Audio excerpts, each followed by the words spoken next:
Hi, I'm Tim Kelley from the Montgomery Fund and welcome to this week's Video Insight. The last 12 months have been pretty good in the equity markets, although one feature of this period is that the returns haven't been uniform. Some sectors have done much better than others. For example, the ASX 200 Accumulation Index has returned around 16% in the last 12 months, which is better than the long-term average. However, the bank sub-index has done much better. It's returned around 27% in the same time.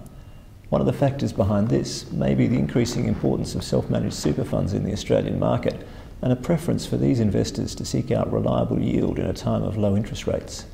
The large banks make up a pretty large chunk of the Australian market, so if the banks have done much better than the average, then some other sectors must have done badly for the average to be where it is.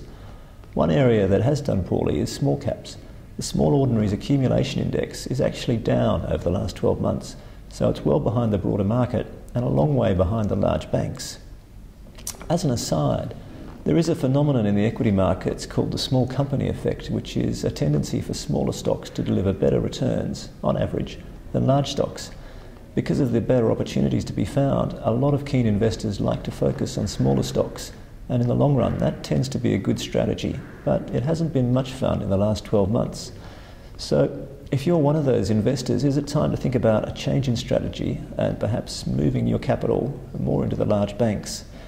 This can be a difficult question because one thing we know about equity markets is that when a trend is established, it tends to continue for a period of time.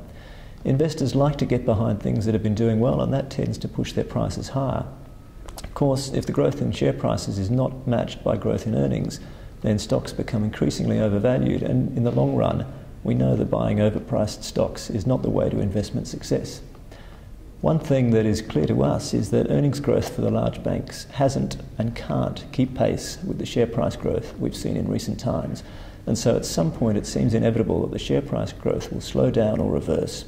We can't tell when that might happen, but we're confident that it will happen at some point, given that we'd prefer to focus where we think we can find the best value, and at the moment that means having a pretty light exposure to the big four banks and a larger exposure to the smaller end of the market. Because of this, we may well feel some pain in the short term, particularly if recent trends continue, but as always, we're managing for the long term. That's it for now. We'll be back with more next week, and in the meantime, you can follow us on Facebook and Twitter.